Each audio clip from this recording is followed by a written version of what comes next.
This is a relay project. Real Talk starts right now. Here's Ryan Jesperson.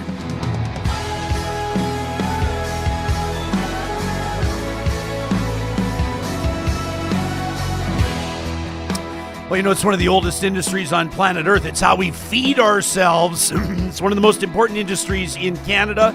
It's one of Alberta's crown jewels, and it's an industry that certainly is susceptible to influence by this trade war that Canada and the United States are currently involved in. We're shining the eye on Alberta agriculture today in a very special episode of the Real Talk Roundtable in partnership with the Alberta Chambers of Commerce. In just a second, I guarantee no matter if you're a farmer, a rancher, or a city slicker, you're going to learn something about what's happening right now in Alberta and across the country and, of course, around the world. We won't be talking exclusively about Ottawa and D.C. We won't be talking exclusively about Donald Trump. We'll be talking about China. We'll be talking about international markets. We'll be talking about technology, the business of farming, and more. We invite your comments if you're watching or listening to us live on the Real Talk live stream presented by California Closets. We'll be getting to those comments. And, of course, you can always send us an email or leave a comment on our YouTube episodes.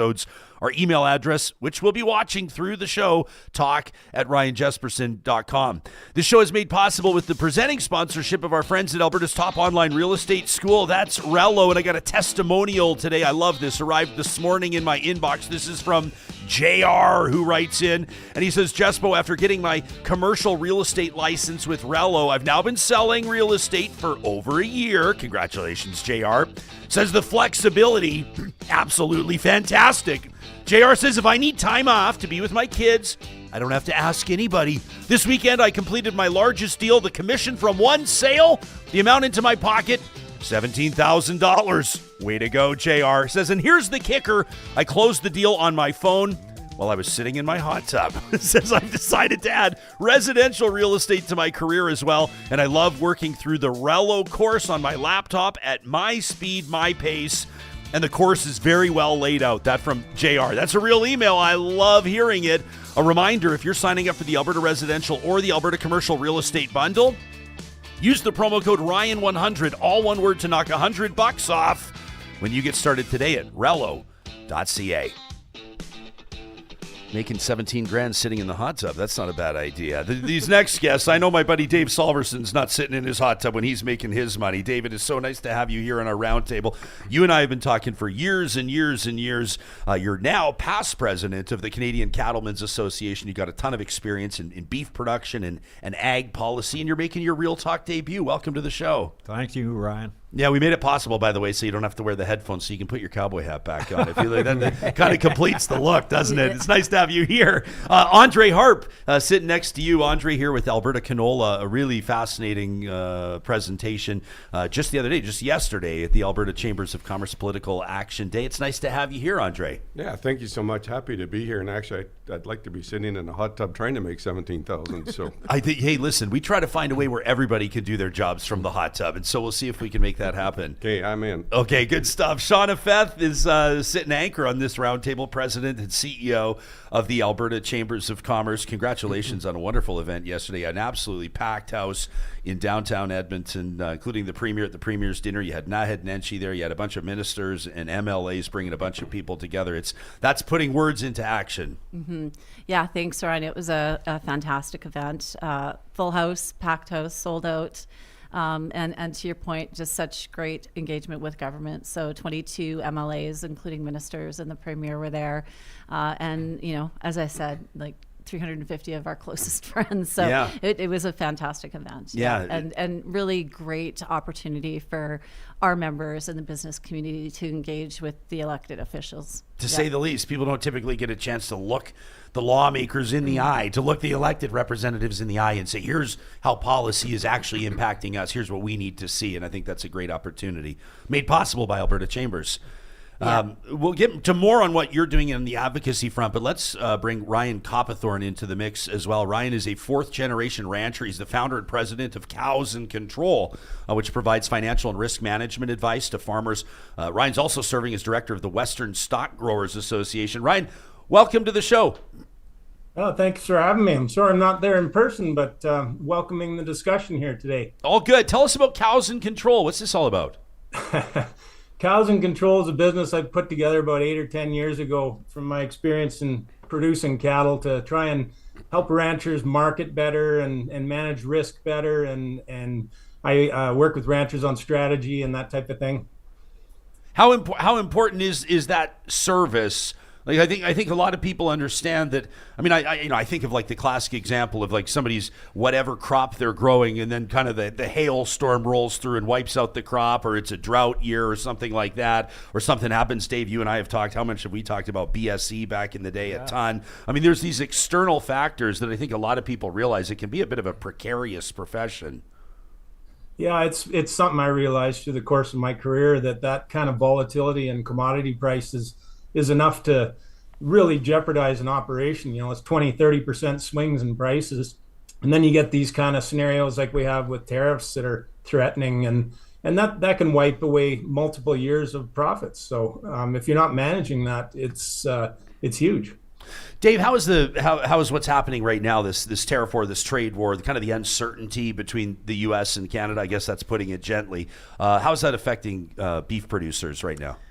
Fortunately for us, Ryan, we're at a stage of the cattle cycle, and the industry is very current in that we've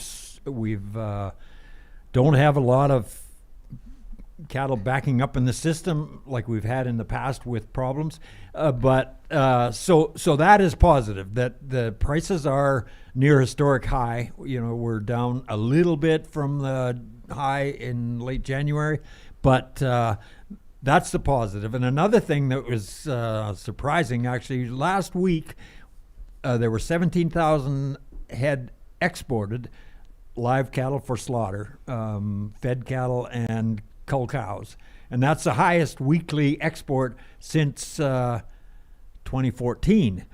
Partly, I don't know if it's because of the tariffs or that we're currently not tariffed, so people are trying to, stock up and fill their freezers. Well, and get sold, and even on the cow calf side of it, there are a tremendous run of feeder cattle in January.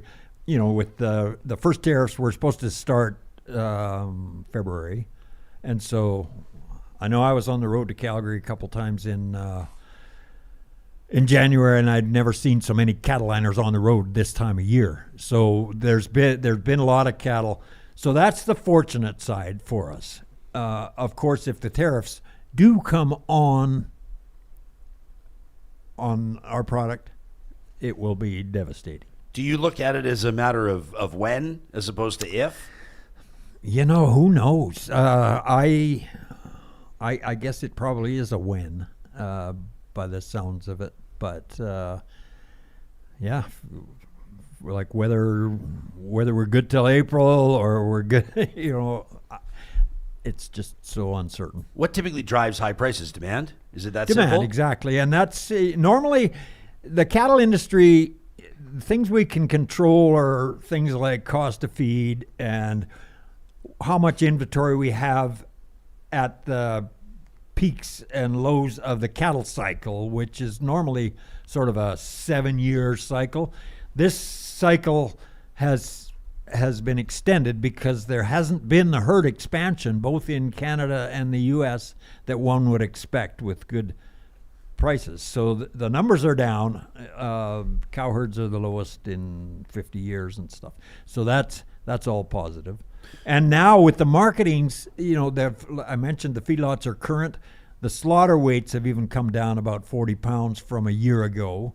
So that's less beef per animal slaughtered than. Help me understand. I grew up in the city. Why, when you say the slaughter weights are down 40 pounds, why would that be? Because people are marketing ahead, and some of the contracts, there were a lot of cattle are sold on forward contracts, and they were actually calling the forward contracts a little bit early, so the cattle were a little bit lighter this last 3-4 weeks than they were a year ago. Andre, what's happening in canola? How's the trade war impacting that specific commodity right now? You know, it's really interesting. Obviously, we've been talking a lot about Trump and whether he wakes up and how grumpy he is that morning. But unfortunately, even with canola, we have another. We have China, and basically last November they started an anti-dumping investigation on.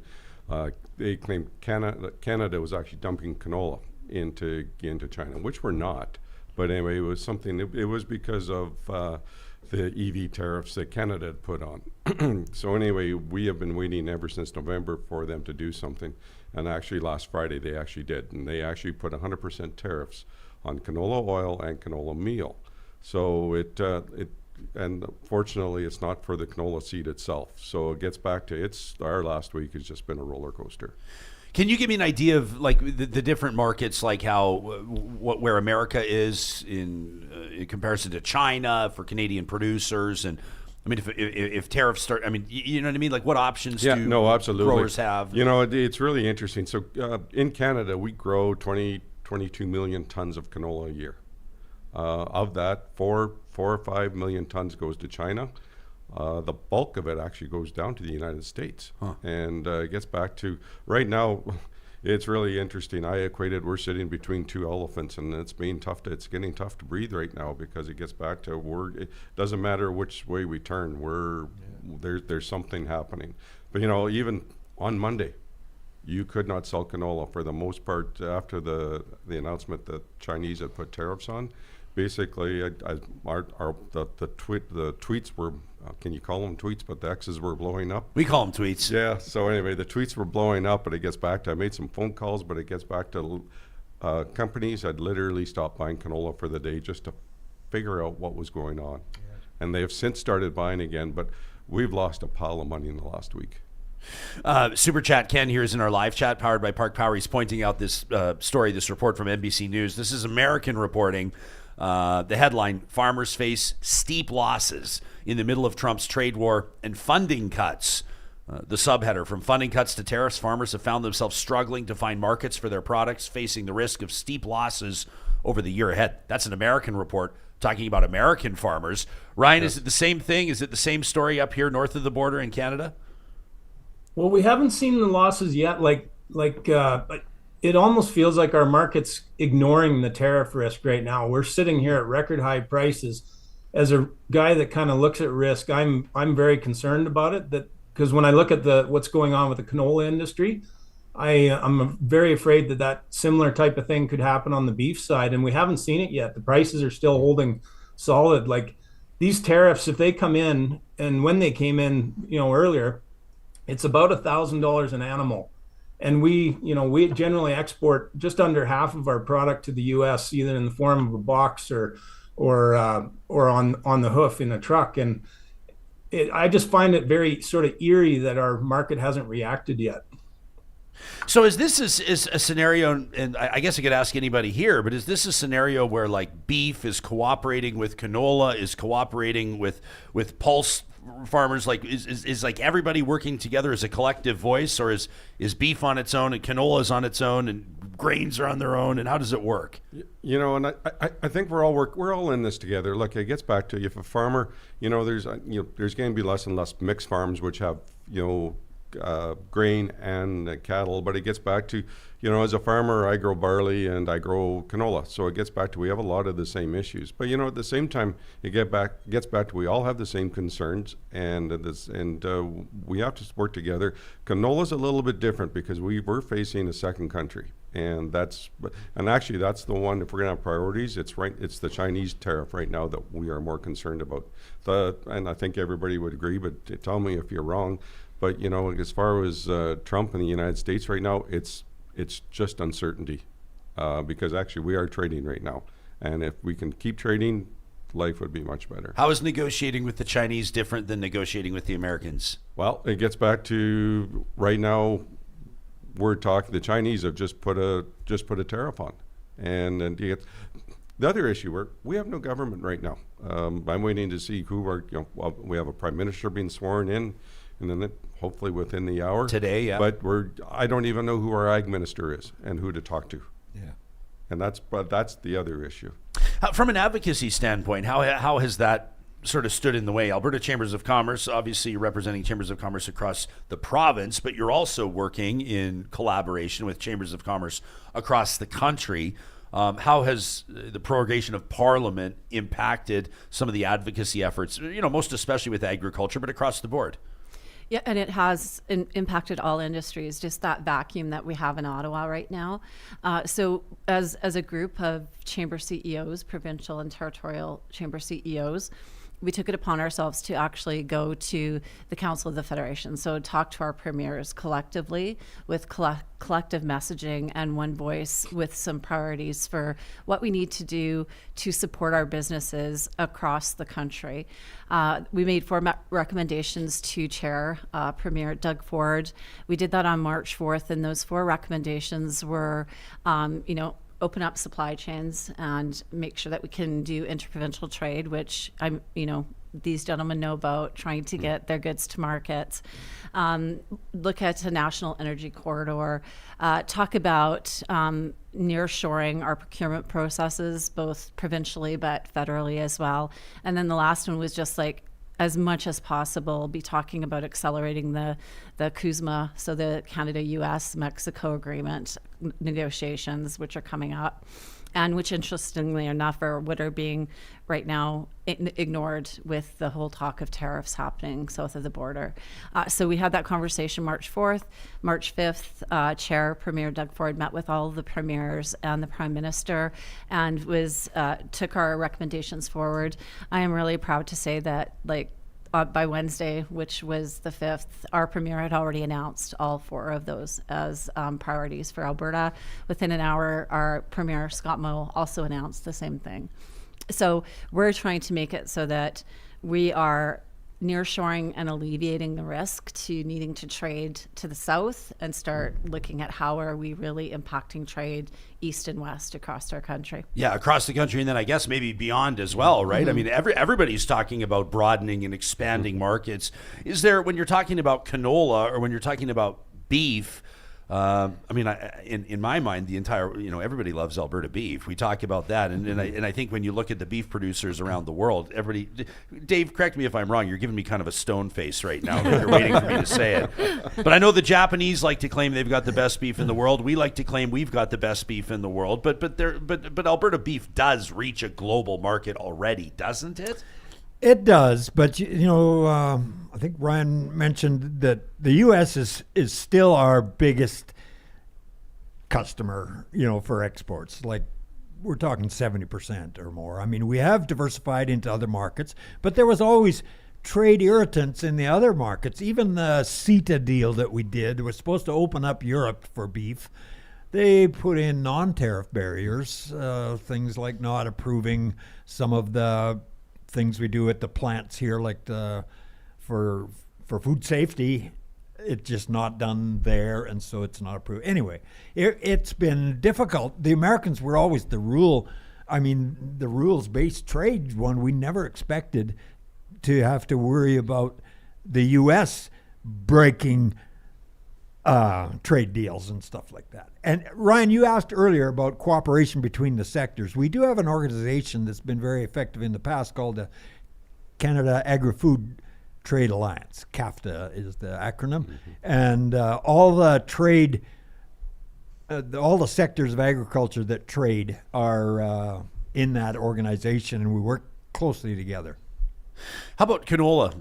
With regards to developing other markets, like that's what a lot of experts are telling us right now. We're here, including Chambers of Commerce, are saying, listen, you got to explore other export opportunities. What's the reality with canola? Oh, absolutely, and reality is we are, and because we're always looking at better ways or more places to expand our. Like, trade. Was that happening already? It was happening already, but you know what the thing is, I think this is a big wake up call for all of us. It gets to our biggest trusted trade partner, our friend, our neighbor, all of a sudden turned on us and then has decided, we're not friendly, or we're not neighbors anymore. And I guess this is going to be a huge wake-up call. It gets back to we have to live through it. It's going to hurt, but at the same time, and we have to do more. But, at the same time, it's not even more trade. It's actually doing more in Canada. Yeah. So for canola example, it makes a wonderful vegetable oil. It's great to put on salads, but at the same time, it is one of the best feedstocks for biofuels, for renewable fuels. The Vancouver airport in 2030 has mandated that there won't be a plane flying out of that airport that is not using renewable fuel. We have to start paying attention to that, and we have to start working toward that. We need to start using it in our own country. Interesting comment here from Erica, who's watching us live on YouTube on our live chat powered by Park Power. Erica says China's a bit of a conundrum. They jack up tariffs on our canola, but then they decide to increase Canadian beef imports. Maybe kind of mixed messages there. Well, actually not. It was actually very plain last Friday. It was on Friday night when we first started messages that the tariffs had been put on for canola. Basically, it was pretty plain. It was in result of the tariffs that Canada has been put on with EVs out of China. Mm-hmm. Like this is where they're using us, and it's not so much it's because of the canola. We're being used for something to negotiate. They buy a lot of canola from us, so it gets back to it's just plain. And the easy way to get rid of this one, I think, obviously I'm a trade negotiator, but I think start talking to them, and we don't buy a lot of Chinese cars anyway, so it gets back to what's the big deal. I'm not sure why we have why we banned Chinese EVs. Horse Lake Ranch is wondering how's it going with getting more canola into the EU. That's a slow one. We've been working on that, but it gets back to same thing. They grow what they call rapeseed, but at the same time it gets back to they are slowly importing. But that's another place that we're going to have to spend more time with. Ryan, it's interesting to hear you say, prices are still high right now. Everything's going all right now. I mean, you're in the business of risk management, which is a fascinating business. I've talked to some of my friends that work in ag about which crops they decide to insure, which ones they don't insure, and it feels a little bit like roulette. But at the end of the day, what drives your decisions and what drives your advice? I mean, are you watching the news? And sort of paying attention to where you see this going, or is there something else that you're forming your opinions based on? Well, I'm just looking at the impact of this tariff hit. Like it's right now, our packing plants are operating at a loss without the tariffs right now because the cattle prices have got so high, and they can't charge any more out the back doors to these consumers because the consumers are paying they're unbelievable what the consumers are paying for and how much beef they're eating. We're just thankful for them and the demand side. But the packers are at a point where they can't charge anymore. So they're starting to lose money. And now you're talking about, like I said, in Canada, we overproduce intentionally with the idea that we're going to feed the U.S. market. Well, now if that market shuts down, we start looking at backlogs in these cattle. And if we start getting backlogs, to the nature of 300,000 or 400,000 head of cattle that normally would have gone to the U.S. that now are no longer going there, now it's in a situation where the packers are losing money. They don't want the cattle. They're filled with cattle. And this market can stack up in a hurry if this occurs. Like it hasn't occurred yet. And the market is kind of saying, well, it hasn't occurred yet. That's why we're not reacting. But I look at it as a tremendous amount of risk. And so then my natural inclination is to look at the risk management programs. What do we have out there? The best tool we have right now is livestock price insurance, where we can kind of set floor prices on our cattle. The latest statistic I heard is there's 892 producers using it right now, and there's something like 18,000 producers in the province. So that's very telling to me, very concerning. And those are the kind of things that I keep my eye on and say, this could be this may not end well. Okay, I got to ask you something. I want to, and feel free all of you to chime in on here. So Ryan's helping us understand that beef prices are. Did you say they're at an all-time high, Dave, or they're very high? Yeah, for instance, I think yesterday there was cattle sold up to $4.55. That's dressed weight. What's that? $4.55 a pound?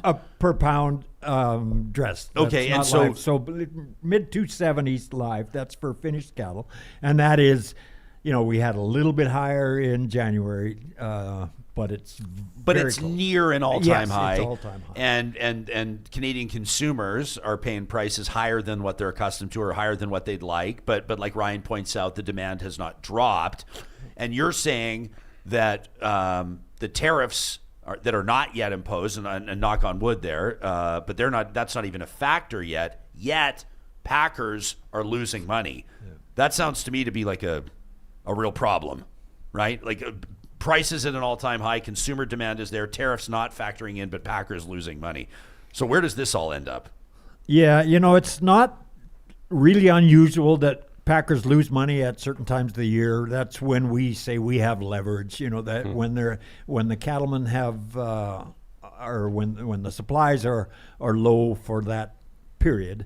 It's not like canola where you can pull it from the bin any time of the year. I mean, right. The cattle are only sold when they're finished, and then once they're finished, you don't want to hang on to them. No, exactly, and that's where often the producer is losing money. And right now, even at these record high prices, the feedlots have still a very small margin because they paid so much for those feeder cattle in. Like the cow-calf guy has done very well this last year or more, but would you not say that's correct, Ryan? Yeah, it's been tight. Yeah. Well, I'm glad to hear that not everybody's in the ditch right now. Like, let's remind ourselves that's a positive. I guess the question is, like, what's it going to look like a year from now? What could it look like 2 years from now, right? I mean, that's kind of what everybody, I think, is, no matter what business you're in, you're trying to figure out what kind of an impact all of this is going to have on your industry. Yeah. And I would totally agree with that because, and that's exactly right, because I think the cattle are doing well, and which is good to hear. But, and it gets back to one thing with, with the United States, we're so integrated. And I think, it was a comment earlier on about how when we do produce more than we consume, but that's very beneficial for Canadian consumers because it gets back to, it wasn't too many years ago, I was actually sitting in the Minister of Agriculture's office and there was a drought across Western Canada, and she says, how do we get more food? And I said, you don't. It's too late. Like for this year, we can't do it anymore. Like we need to think about doing things for the future. We can't talk about this year, but it gets back to, and I think the big thing we got to remember with all this with the tariffs and everything that's going on, prices for consumers are going to get higher because there's no choice. Because, like you say, prices are going up without the tariffs on, just the threat of tariffs.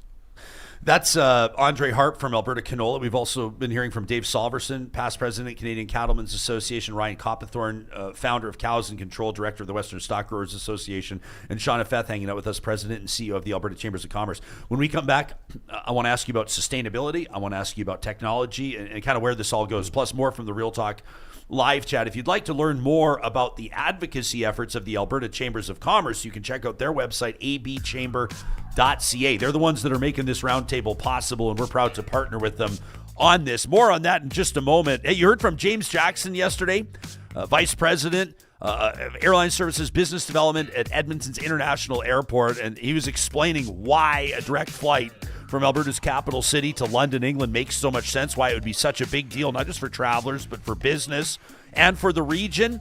And now it's over to you, Real Talkers. We want you to show that you would support a nonstop flight from Edmonton to London. Sign your name today at YEGWantsLondon.com and join the movement. You're not signing up to buy a flight. Doesn't cost you anything. I did mine just last week. It took 5 seconds. You can sign up today, add your name to the mix, and help EIA, help Edmonton bring in that direct flight to London and back. Again, that's YEGWantsLondon.com. Our friends at Friesen Brothers, we're talking about beef. Nobody's a bigger champion of Alberta beef than the butchers at Friesen Brothers. 70 years ago, Frank Loveson started this business with his butcher shop in Hinton, Alberta. They've grown to 16 locations across the province, still proudly family-owned. I want to let you know, March 17th and March 17th only in the Friesen Brothers Butcher Shop. It's 20% off absolutely everything. It's their St. Paddy's Day meat sale. Oh, and by the way, today, Happy Pie Day, everybody. 0314.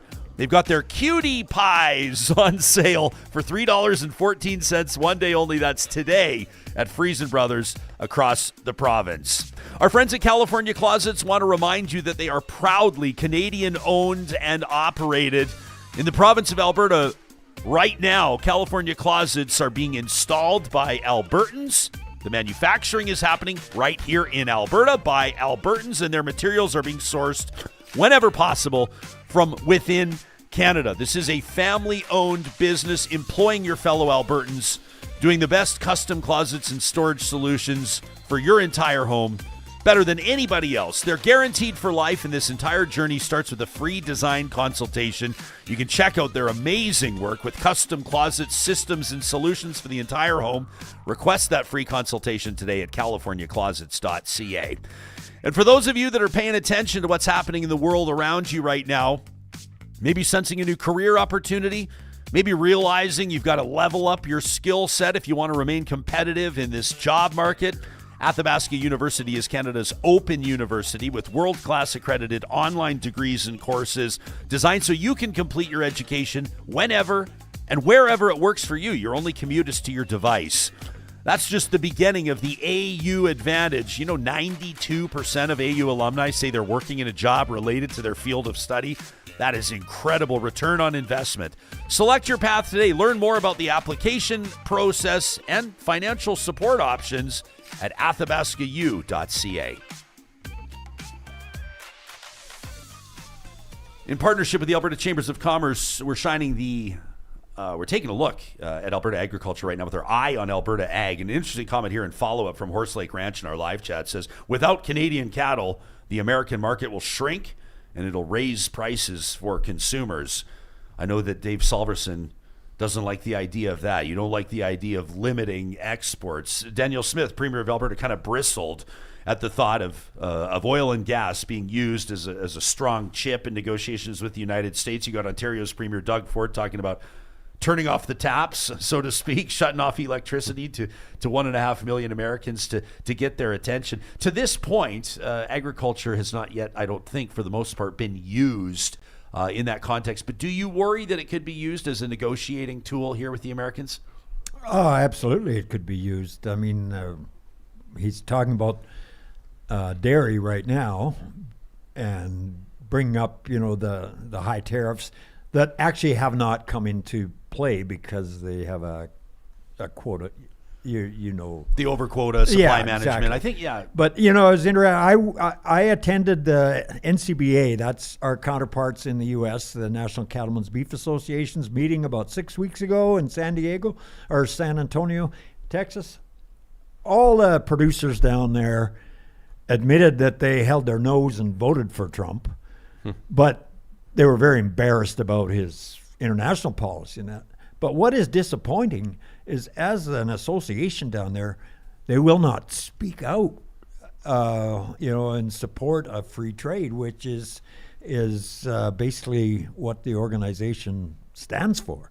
But so just like the Republicans won't speak up against the president because they're afraid they'll get fired or whatever, I don't know. It's just really annoying, actually, that we haven't had any public support from the U.S. Kind of makes advocacy a little bit of a tougher row to hoe. Absolutely, yeah. And it really is always about just balancing, the messaging with, what is the outcome that we want. And I think for us at the Alberta Chambers, we've been we really held the course in terms of just more of a, we're doing a lot of background advocacy work, but we're also really thinking about the long term in terms of maintaining and sustaining those relationships with our colleagues south of the border, making sure that we can maintain those relationships between industries, making sure that, through all of this, that we come out the other end hopefully with everything intact, which that's pie in the sky. Obviously that's not going to happen, but it is really for us about, looking at policy from the lens of what can we do? Like, what can we actually impact? That's the question, right? At the end of the day. And there's so much uncertainty. It's interesting, and this is just kind of a sidebar, but today is actually the anniversary of when the first COVID regulations came in. And during COVID, one of my board members said this today, during COVID, it was always pivot, pivot, pivot. We heard the word pivot, pivot, pivot all the time. I have heard the word uncertainty said so many times in the last 3 months. And that's really what it is. It's, it's hard for us to come out really forcefully until we actually know what we're dealing with. And so many industries, like the ag industry, are just kind of, trying to figure out what that's going to look like. And they're making predictions based on not having the facts. And so, Ryan, being a risk guy, that's a really tough thing to do for a business owner, to be predicting the unpredictable. That's so well said. Ryan, how would you follow up on that? Well, I just wanted to make the comment that I'm really disappointed with the retaliatory measures that Canada is taking right now, because if we did nothing, the stock market down there is telling Trump that he's doing the wrong thing. Like, if we did absolutely nothing, agree 100%. I think he would be convinced by his own marketplace that's telling him he's making a mistake. And our greatest advocates right now are the U.S. people. I agree with you, Dave. Like, maybe the industry groups down there are a little quiet, but at the end of the day, they really need our product. They're going to run short of product if we get the borders cut off between Mexico and Canada and the U.S. They're going to run short of product. It's going to get really expensive for their consumers. And so I think by retaliate, we're just making this, it's like going and punching the bully in the face. It's in the movies it might work, but it doesn't work in real life. So I think we have to be careful with that and just let the market speak. It will speak. I think the U.S. consumers are our greatest advocates right now. I agree with you 100%. I would have preferred our government not to do the retaliatory. I think pulling stuff off the shelves and that's one thing, but to tariff, to retaliatory tariff is I agree that if we just let it go, let the Americans see what harm it's doing, I think that would have been the best. Do you agree?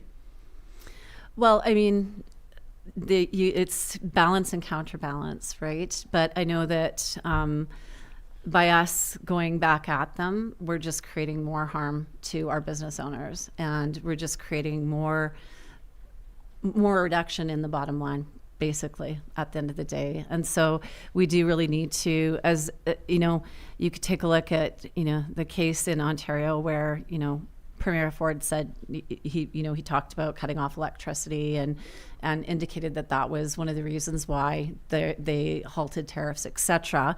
Whether that's true or not, who knows?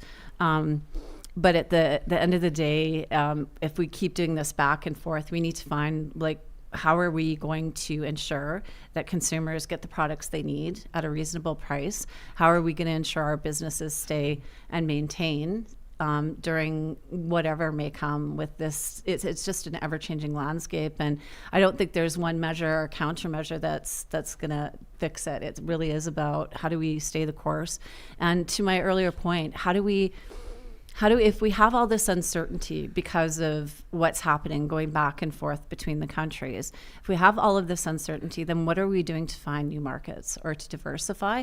So that, Andre made this point when we were coming up. This has been a wake-up call for us. So it's been a wake-up call, and now we need to keep our foot on the gas to look at how do we trade better with each other? So how do we trade better with our partners, East and West? And then how do we find new markets? How do we get new corridors? How do we have the ability to move our products to Tidewater in different places that can go to different markets? And then looking at how do we negotiate those agreements with some of those countries? So I didn't really answer your question because I personally we're just don't. talking it out. Yeah, I personally don't. I don't know one way or another, because there's on both sides there's reasons why you would do a counter tariff, and I'm not sure that it's proven that that's actually the right way to go.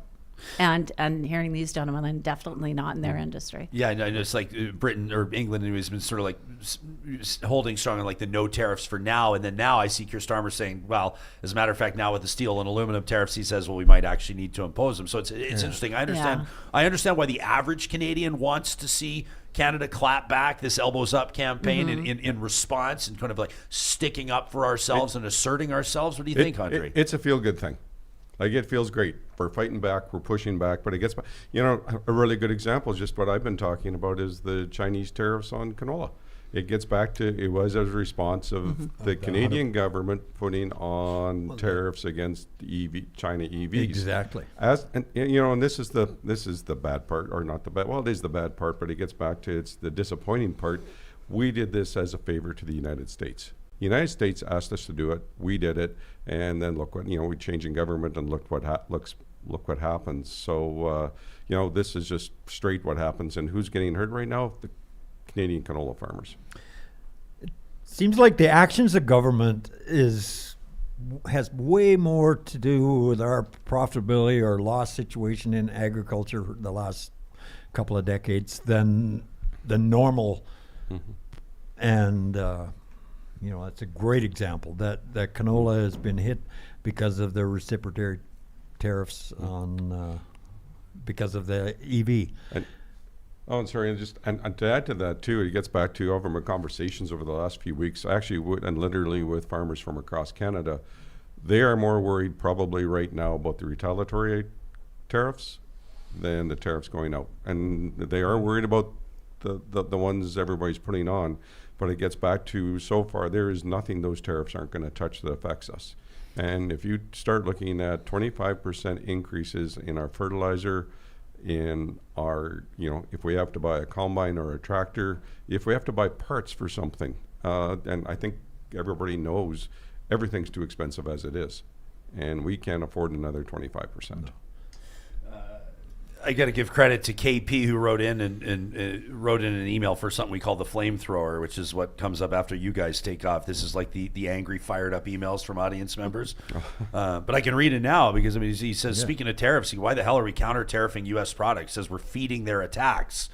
Economists have stated that the best thing to do is cut tax, incentivize investment to counter the tariffs, but instead we see Americans stabbing themselves in the chest, and we're joining in the fun by stabbing ourselves in the leg. That from KP. But on the live chat powered by Park Power, Ken says the danger of not retaliating is that the U.S. will cherry pick any area where public pressure is growing. It'll be a constant game of tariffs. It'll last far longer, and you'll smooth your way into losing. Michael says wrong. If we did nothing, Trump would get even more arrogant and say that we're a weak country and continue to push us around. And Doug Ford proved that just the other day. Yeah. So, well, there is that side of it, and could be good. We talk about actions of government. Another one that's you mentioned earlier or read something about the U.S. ag outlook isn't great. Not great at all. Part of it is because of the cancellation of the U.S. aid.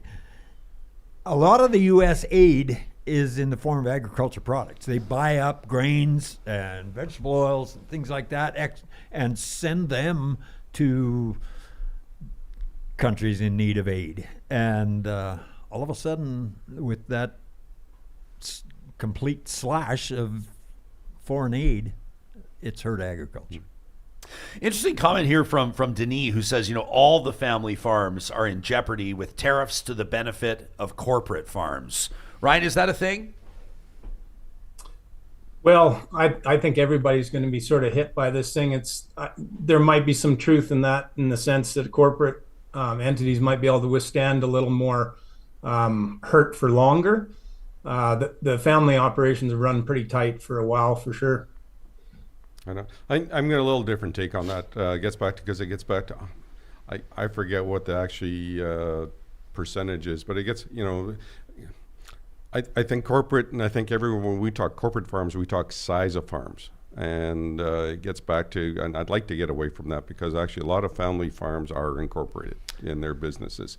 But it gets back to, it's more the size of it's the big farms, like the 50,000 acres plus. And at the same time, they've expanded hugely over the last few years. And, we did tariffs, and I do agree, though, tariffs hurt everybody. I want to ask just a couple of questions before we wrap. And number one, just on competitive advantages or trade strategies, how sustainability as a strategy or technology for competitive advantage can be a reality for producers, and maybe should be a bigger part of our conversation here.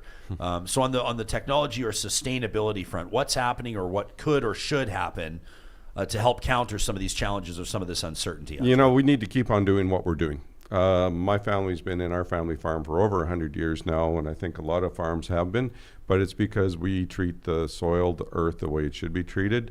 And it gets back to, we have a story, and our biggest issues, we're not telling, we haven't been telling a story. We haven't been doing a good job of it. So we need to tell, especially to other parts in the world, we're actually doing very, very well. We look after what we do, and I think everybody's goal is to leave the farm when we're done with it better than when we started with. As far as technology goes, that's basically, it's been a no-brainer. Well, the way the farm looks from 30 years ago, you can't compare the two anymore. Really? And the next 30 years, it's going to be amazing what technology we're going to have. What would be an example of how drastically, like a drastic difference from 30 years ago? Well, 30 years ago, actually, we probably tilled most of our soil. I haven't tilled a field for probably close to 30 years. But the thing is, right now, we are using GPS. We're using autonomous driving to be more accurate, and the amount of fertilizer we're able to save, and the amount of the amount we can save by being more accurate is actually incredible. And actually, so we don't over apply fertilizer, so we're very careful in what we do. Dave, does cattle ranching, does the beef business look drastically different than 30 years ago on the tech and sustainability front? Well, parts of the industry for sure. There's a lot more researched, and that research has been applied in getting more efficient gains and things like that. But there's still a lot of hands-on, like when a cow is calving on a miserable night.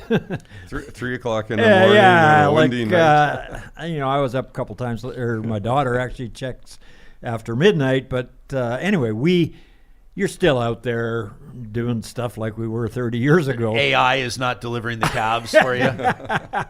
Do you know who Quick Dick McDick is? Have you ever heard that name? He's a buddy of ours, a big Canadian YouTuber out of Saskatchewan, and he broadcasts on YouTube. He shows like sort of the ins and outs of his operation. And I asked him once, I said, "When's calving season?" He looked at me. He goes, "It's always calving season. What are you talking about?" But he's done an amazing job. I would say, like, in the industry, that's not necessarily on the day-to-day, but from an advocacy or a storytelling standpoint, he's one of the leaders in the country. Absolutely. In helping people understand what happens, 3 in the morning and 3 in the afternoon. But as far as technology and that, there's a lot more science used in things like rotational grazing. It used to be we'd maybe split a pasture and rotate them once or twice a year. Now there's guys that are moving cattle every day onto new grass and getting much more production out of it. That's one example.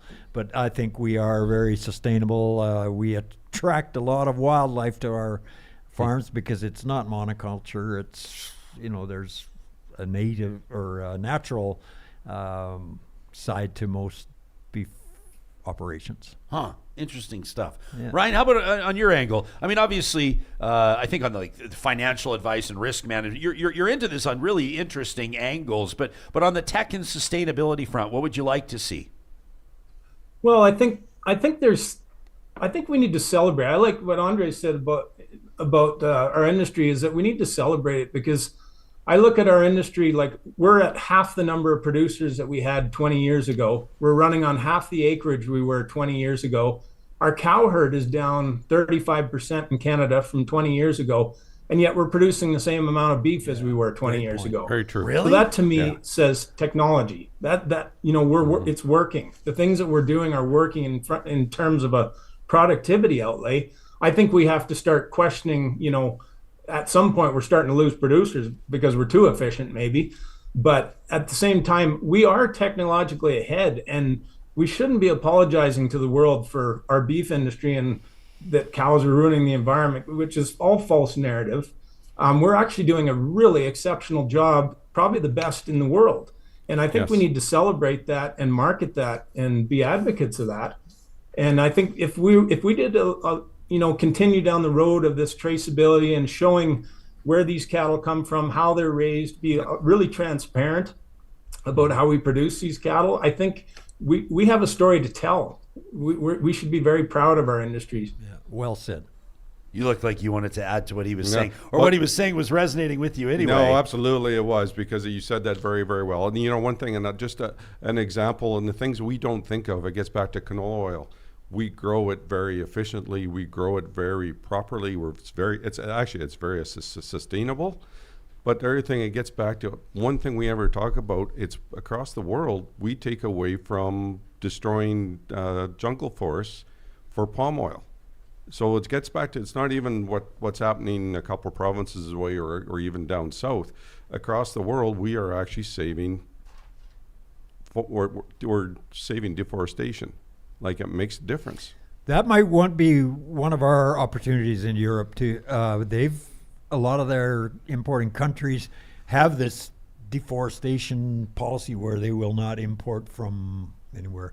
So even individual producers in Canada, to get on a European protocol for export, have to declare that they're not, involved in deforestation of any kind. Tony's in our live chat, $5 into the super chat, which means that she's put $5 worth of cold beers into our Real Talk beer fridge. So you can each grab one on the way out. All right, that's on Tony. But she has a question closer to home, not necessarily has nothing to do, as a matter of fact, with Trump or tariffs or anything. She's talking about a story closer to home, and that is the open pit mining or mining on the eastern slopes. And she wants to know, you just as part of this eye on Alberta agriculture, she says, please ask the panel what they think of mining, in particular on the eastern slopes, and the effect or potential effect on water supply, and how they plan to address that issue. Boy, have ranchers been speaking out on this one, Dave. Where's your head at on that? And I'm not the best one to ask about that. I mean, it's been a few years since I've been involved in the association actively, and I don't think comment. I do believe there should be, regulations and not overlooked, but that's as far as I'm going to go. Andre? And I do agree. This is a tough one. I farm up in northern Alberta. I actually do lots of work, I deal with oil companies all the time. At the same time, I have to remember my house needs heating, especially in a day like today. It is bloody cold out. Like, I need heat for my house. I still like driving my truck. Obviously need fuel for my tractors, but it gets, at the same time, it's got to be done right. And like I said, I have to admit, I don't know enough about what's happening on the eastern slopes, but at the same time, we all have to work together because to go forward. Shauna, as we wrap this up, obviously we're talking about different advocacy, and then there's industry advocacy here, and there's organizational, like the Chambers advocacy. But what role, to put this out to the audience as in the form of kind of a call to action, what role does consumer advocacy play, and how does that kind of fit in as a piece to the puzzle? Well, it's critically important because those are the voices that Ottawa is listening to. I mean, I'm just going to use Poilievre as an example. He's been very clear that he is not really interested in listening to organizations and associations. He is very interested in hearing from the public. And so it's critically important because, we're talking about one sector which puts food on our tables, and hearing how they are going to be impacted and how much that's going to increase costs for everybody when they sit down to their tables should be a rally call for us to all be talking to our elected officials and making sure that, our views, whatever those may be, it doesn't mean that we all agree on everything, but just that we have a voice and we do have people that we can use that voice through. And then for the business community, just proud to lead an organization that we're really, really carrying the flag to support our businesses across the country, especially in the province of Alberta. But, we're working with our colleagues. And like I said earlier, this is about collaboration. This is about making new relationships and finding new ways to ensure that we can sustain our business community and keep them whole, hopefully, as much as possible through whatever's coming in the next few months. That's Shauna Feth, President and CEO of the Alberta Chambers of Commerce. You can learn more about what they're doing and the benefits of membership by visiting abchamber.ca. I see you also have nominations and submissions open as well for the Business Awards. People need to pay attention to that. That's a real opportunity for folks. Yeah, it is. Our Alberta Business Awards of Distinction, just a fantastic event where we get to recognize, all the individuals that do so much to generate revenue, jobs, support our Alberta economy. And I have to tell you, Alberta is just so brilliant and innovative, and we just love to see people win awards for the great things they're doing in the province. So I think I said this before, but I'm pretty sure you would like a nomination. And, there's three gentlemen around the table here that potentially... I'd sign it. I might nominate myself. abbusinessawards.com is where people can do that. Thanks, Shauna, and our thanks as well to Ryan Copithorne, a fourth-generation rancher who's also the founder and president of Cows and Control, director of the Western Stock Growers Association. Andre Harpe hanging out with us after delivering a keynote yesterday for the Alberta Chambers. Andre with Alberta Canola, and of course Dave Solverson, my buddy of, I think, Dave, at least 15 years now. It's nice to see you again in person, pal. Dave has been a huge champion of Alberta beef and past president of the Canadian Cattlemen's Association, who made the trip in despite snowy conditions from your farm, your ranch, and your Camrose, which we sure appreciate, Dave. Thanks for doing that. Thank you, Ryan, for Real Talkers. Yeah, sorry, I stepped on your toes there, but good thing we're both wearing our cowboy boots. We didn't even feel a thing. Real Talkers, thanks as well for being a part of this conversation. Let us know what you think about what you just heard, as always, to talk@ryanjesperson.com. And please do, I want to give a shout out especially to the producers, the farmers, the ranchers that have been here in our live chat. Honestly, I didn't read some of your comments because I don't even understand what you're talking about, but that's on me, not on you. I grew up in the city. It means a lot to have informed voices chiming in on these conversations. Please do share this interview, the episode, the podcast, or on YouTube with someone who you know might benefit from learning a little bit more about it. This conversation happens with the support of amazing Real Talk partners like our friends at North Road Investment Council, a steady hand and a studied voice to guide you through wealth and investing. Successful saving can create unexpected challenges, and that's where North Road Investment Council's experts come into the mix. Marshall and Carrie and their team are the guides through wealth and investing, most particularly through uncertain times. Plus, their one-of-a-kind digital risk advisory protects you across the board. This is a service they offer that virtually nobody else does. You can connect with them today at northroadic.com. Right on their website, you can subscribe to their YouTube channel. They've got a great resource there for anybody looking to better understand the business of building relationships and building wealth. I'm so excited to let you know that the UCAN comedy nights are all sold out. We're excited to be participating in one on the 17th of March. All of these comedy nights, which are an absolute blast, obviously. Tables and tables full of people having laughs and supporting UCAN Youth Services' incredible work. They're creating opportunities for young adults aged 18 to 24. Young adults that just need basically a path out of whatever it is that's challenging them right now and toward education and employment. If you're an employer that's hiring entry-level employees, UCAN has established partnerships with some of the biggest employers in the province, and the next one could be you. Beautiful relationships that benefit both organizations, but most importantly, change lives. Young people finding paths out of harm's way and into economic independence. You can learn more. Consider making a donation today at ucan.ca. If you're looking for work this spring and you'd love to be part of Canada's green energy movement, I want to ask you to take 2 seconds today to check out kubi.ca. Kubi Energy is Western Canada's fastest growing solar installer, but they're more than that. You can learn more about Solar by Kubi, Carbon by Kubi, and Utilities by Kubi by checking out their website. And of course, the careers link there lays out all of the job openings that are currently available in Calgary, Edmonton, Kamloops, and Lethbridge. They're looking for solar experts, designers, electricians, installers, HR managers, office managers. Opportunities galore at kubi.ca.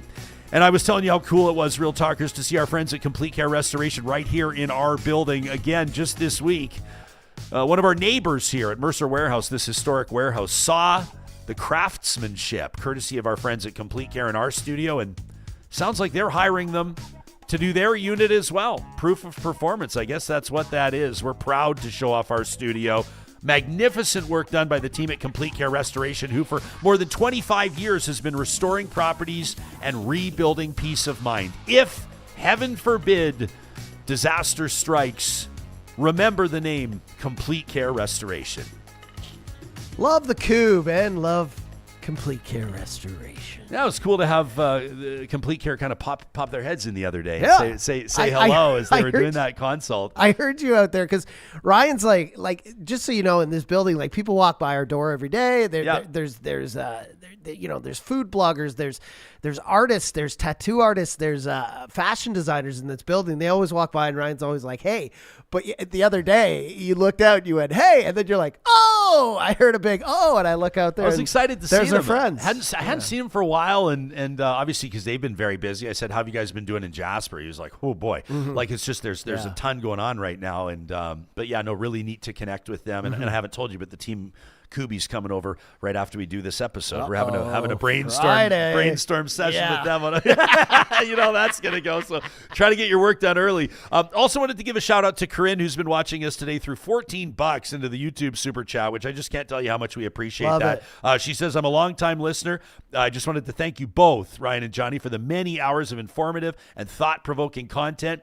Corinne says, "I'm a teacher, and I particularly like your coverage on the state of education." Well, thank you so very much. We sure appreciate that, Corinne. Yeah. Thank you to teachers, Corinne. I mean, you guys are underappreciated, and in my mind, always underpaid. So we definitely appreciate you. And great conversation today. Wow, that's one of our best, I think, ag roundtables we've ever had in here. Very informative. Yeah. Loved all the opinions. And on the way out, I should thank Ryan too, because I think he's still sitting in the live chat here on Zoom. But right on. But I shook those guys' hands. You know, I have my uncle. I don't think we've talked about this in Paducah, Kentucky. He's a horse veterinarian, but he always told me growing up. He's like, anytime you meet a farmer, a food producer, shake their hand, look them in the eye, because these are the people that feed us, right? But also, like, very informative. And I'll just chime in on the one thing I think Shauna was kind of like back and forth on, but those guys were like dialed in on their opinions, is I agree with this too. I think Canada should stand up for itself.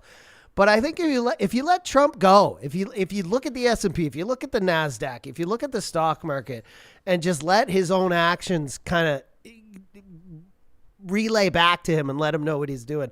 I don't like these retaliatory tariffs either. I mean, I agree. They're all chess moves, and I know Canada has to show that we're not want to be pushed around. But, you know, seeing Ford put this 25% on and off and us put our tariffs on and off and Trump go, okay, I'm going to go 100% now and 200% and 25%. It's just the back and forth is crazy. And I agree. The more that happens, the more the consumers, the more the everyday average people are just losing money and costs are going up, right? Yeah.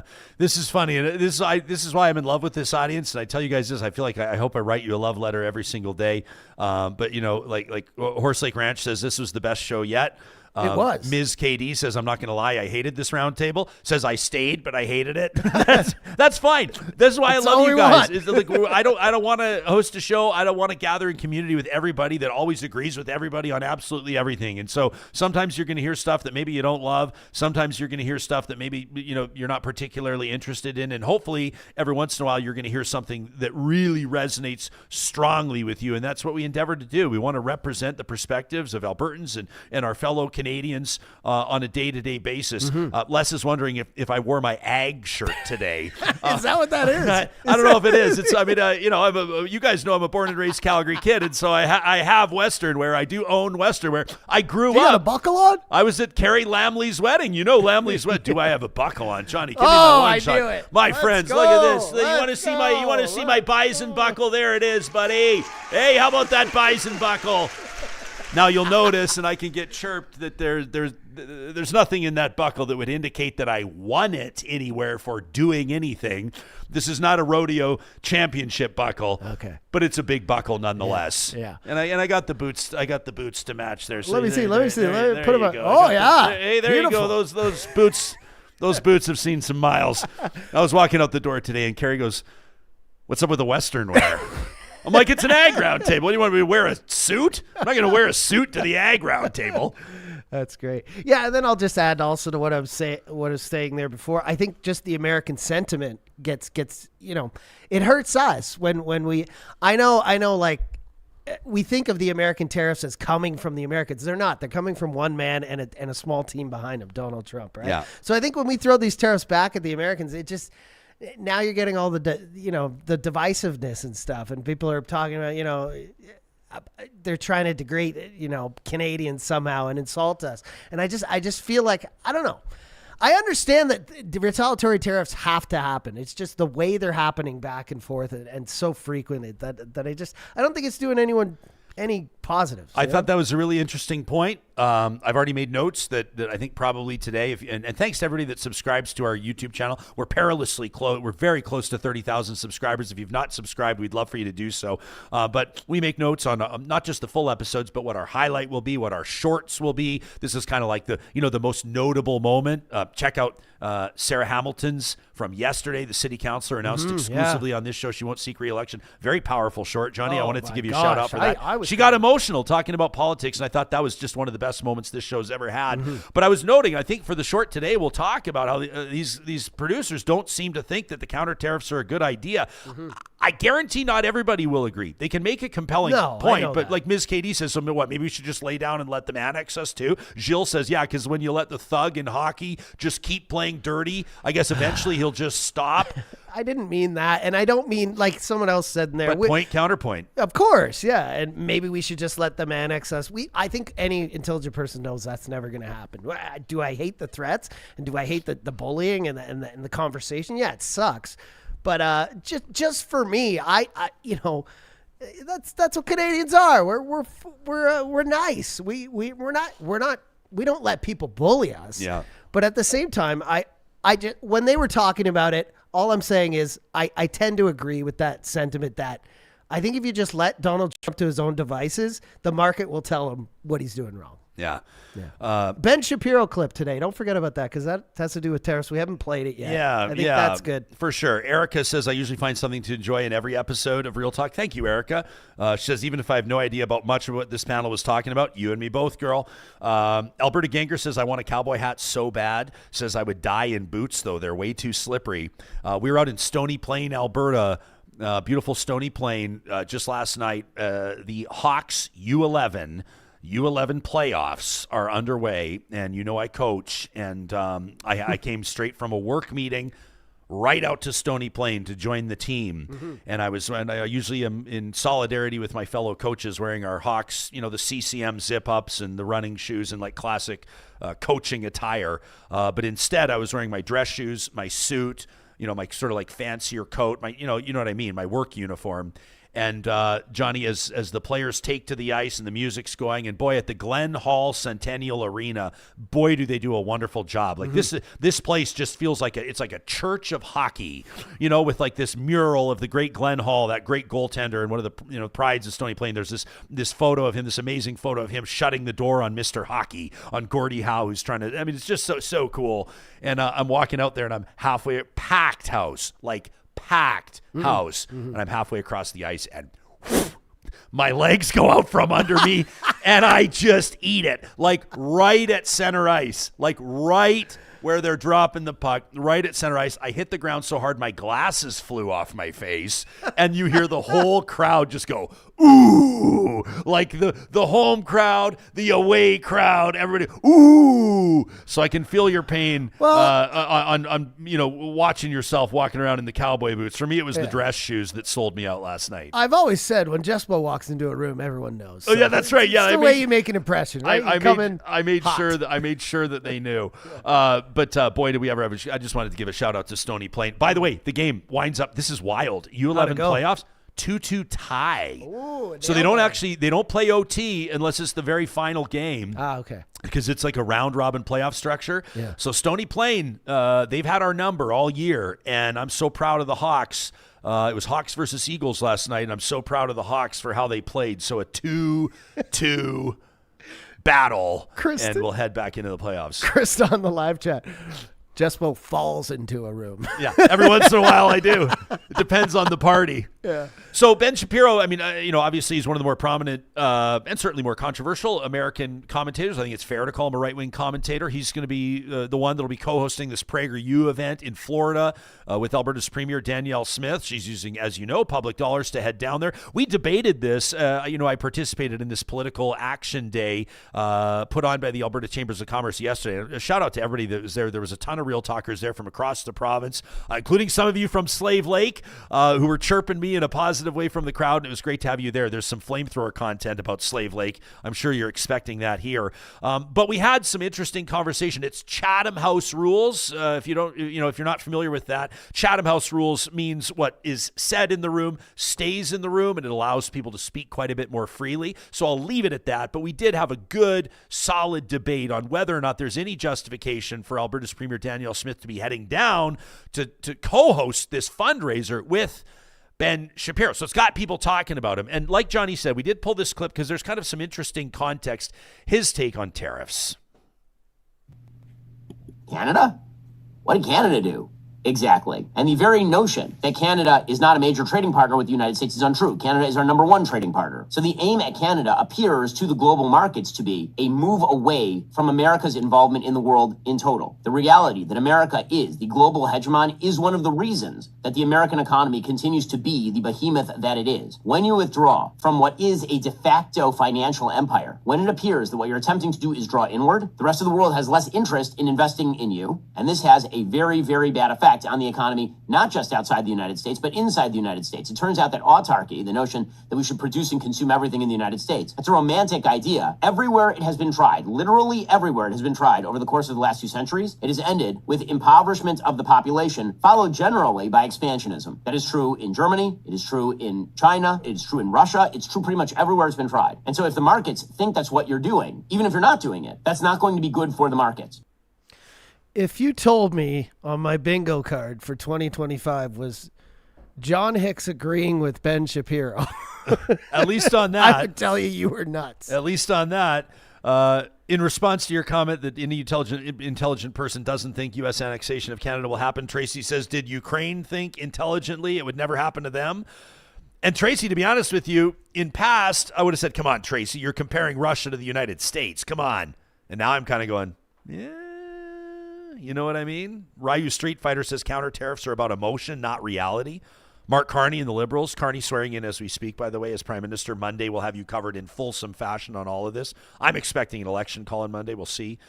Ryu Street Fighter says Carney and the Liberals are campaigning right now, just saying Canada has no chance of winning a trade war with the U.S. That from Ryu. Tracy says Trump will not be told what he is doing is wrong. Daniel says play nice with Trump. He'll walk all over us. Cherie says, I think if we didn't impose retaliatory tariffs, Trump would think we're weak and would think he could do whatever he wants. Well, he does whatever he wants anyway. True. Alberta Ganger says Trump has said that he did expect a recession to his policies and he doesn't give a fuck. That from Alberta Ganger. All right. Let us know what you think. Listen, it feels like the right time to fire things up a little bit. Courtesy of our friends at the DQs of Northwest Edmonton and Sherwood Park. This is our tradition as we wrap up our week every single week. A chance for you to bring us your hottest takes. Every single one of these are real emails to talk@ryanjesperson.com. Well, that's not true. As a matter of fact, one of them is a YouTube comment that I absolutely loved. But this is audience feedback in the form of the Flamethrower, presented by the DQs of Northwest Edmonton and Sherwood Park. Here's that YouTube comment from Blahsheep, who says, Jespo, this is after our interview, Johnny, with MLA Scott Sinclair at a Lesser Slave Lake, who spoke out against the budget and was kicked out of the UCP caucus. We're going to see where that story goes from here. But Blahsheep says, I know Scott personally, and I helped on his election campaign. He has integrity, and I think that we need more independence in all forms of politics. The party system is highly corrupt. I voted for the UCP, but I'm unsure how I will vote after Scott got kicked out. Says there's no chance I would vote for the NDP, and Nenshi raised taxes constantly being mayor. I'm sure if anybody would bring in a provincial sales tax, it would be the NDP. Both the NDP and the UCP are corrupt. That from Blahsheep. What about this one from Paul, who says, Jespo, another blockbuster episode with the Carney landslide amid Trump's minute-to-minute maniacs, but thanks for the great interview with Scott Sinclair. You pushed him, and he answered everything. His constituents must be so happy they got somebody to represent their interests and not his own. How rare in these days of political hack moves and rhetoric. And I learned that $100 million of our tax dollars are being spent to tear down the old arena in Edmonton. Why now? Why ever? Who's getting paid? And how is this story not front page news? Paul, we had somebody write in to say they think Daryl Cates should have paid for it as part of the arena deal. Back to Paul's email. He says, you recently had Paul Parks, past president of the Alberta Medical Association, saying how short of cash that healthcare is. I'm pretty sure $100 million might help there. What's happening in Alberta? Kick out a young MLA who shows honesty representing his constituents? Drop $100 million for an old building demo? No money for healthcare? Thanks again to you, Johnny, and your crew for keeping us informed and entertained. Thank you, Paul. How about this one from Jan, who writes in and says, Johnny, get ready for this because you're going to get roasted with me. Jan says, boy, Ryan, am I getting tired of hearing you and Johnny poke fun at Teslas. Jan says, yes, I own one, and I have since 2019. My Tesla 3 costs less than my neighbor's Acura SUV, less than a GMC Yukon, less than a Chevy Silverado. And where are those vehicles made? I didn't buy the Tesla to support Elon. I bought it for its EV capabilities. I bought it as a tiny attempt to help with climate change, for the software updates, so I can customize its functionality, for the dog mode to keep my dog safe while I go in the grocery store. That's actually a great function. You can set the temperature so you can leave your dog in the car. It goes on to say it's actually been a great car, but I'm afraid that people like you two are going to lead to vandalism against Teslas in Alberta. I've already noticed an uptick in people rolling coal since Danielle Smith falsely singled EVs out for wrecking the roads. Listen, I'm happy to pay the tax that I missed by not buying gas. No need to villainize me. The first few years I owned my Tesla, people in Alberta were politely curious, and I happily showed it to them. Now I'm afraid of being lumped in with Musk and MAGA, unlikely partners for Tesla purchasers, as Max Fawcett said on your show. I am horrified by Elon Musk, and I'm terrified he'll make my car obsolete by tanking the company. What if all the made-in-U.S. vehicles became objects of scrutiny because of Donald Trump? I can't afford to trade in my car at a loss, and there are no comparable EVs out there, especially if I'm looking for non-American made. You have supported Danielle Smith, you have supported Pierre Polyev, and I have listened as you give your opinion. But on Teslas, you and Johnny are feeding another fire that is contrary to peace, order, and good government. That from Jan. GMC makes better EVs. I don't know if that's true. But what I do know is if you actually, number one, Jan, actually love the email. Thanks very much. But number two, if you actually go back and listen to what I've said about Teslas this week. Man, we were talking about how cool they were. Cool we were talking are. about the doors and how we wanted one back when they were kind of affordable. I specifically talked about how a bunch of my friends have Teslas, including an employee of our company, by the way. And I also implored people to stop vandalizing Teslas. Love getting in an Uber and seeing that it's a Tesla. I always try to get them. Like, we're not degrading Tesla. We're just talking about, those prices we saw yesterday in Trump's hand were crazy. So number one, Jan, love the email, respect your perspective, and number two, I feel your pain. Because if I was driving a car that was coming to represent an affiliation, fair or unfair, with Elon Musk, I'd be pretty ornery and pissed off. Don't vandalize them. We're not saying that. Don't vandalize anything, car. Real Talkers. And finally, earmuffs, kids. I mean, if the kids are still watching at this point in the Flamethrower, what's going on? But this one from Michael to bring it home. Short but sweet, Jespo. Fuck off, America. We don't hate you, but we hate the idiotic idea from your wannabe king. So fuck you, Donald. We'll never be the 51st state. Go fist yourself. That from Michael. Wrapping up this week's edition of the Flamethrower, which is proudly presented by the DQs, the locally owned DQs in Palisades, Nemeo, Newcastle, Westmount, and on Baseline Road. When you're swinging on by to pick up a Flamethrower signature stack burger, you make sure you let them know that Real Talk sent you. We've got an amazing week in store. We'll be talking, I think, about an election call. We'll be learning a little bit more about grizzly bear hunting in Western Canada and whatever else develops over these next few days. We stay on top of the news as best we can, but we're also best served when you're in touch with us as well. Email us anytime, Flamethrower or otherwise, to talk@ryanjesperson.com. If you haven't yet signed up for the Real Talk Golf Classic, what are you waiting for? ryanjesperson.com under the events link. Thursday, June 19th at the Ranch Golf and Country Club. We'll see you in a couple of days.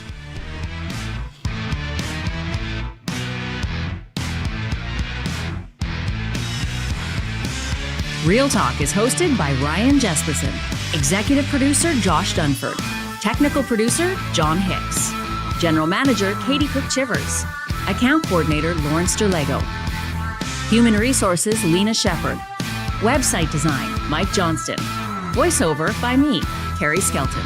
Real Talk's editorial board is Supriya Dwivedi, Ahmed Ali, Brandy Morin, Ann Castleman, Corey Hogan, Harman Candola, Catherine O'Neill, and Chris Henderson. Member Emerita, Julie Rohr. Real Talk is recorded in Edmonton, Alberta on Treaty 6 territory, the traditional and ancestral territory of the Cree, Dene, Blackfoot, Saulteaux, and Nakota Sioux, home to the Métis settlements and the Métis Nation of Alberta. Real Talk is a relay project. For more, check out ryanjesperson.com.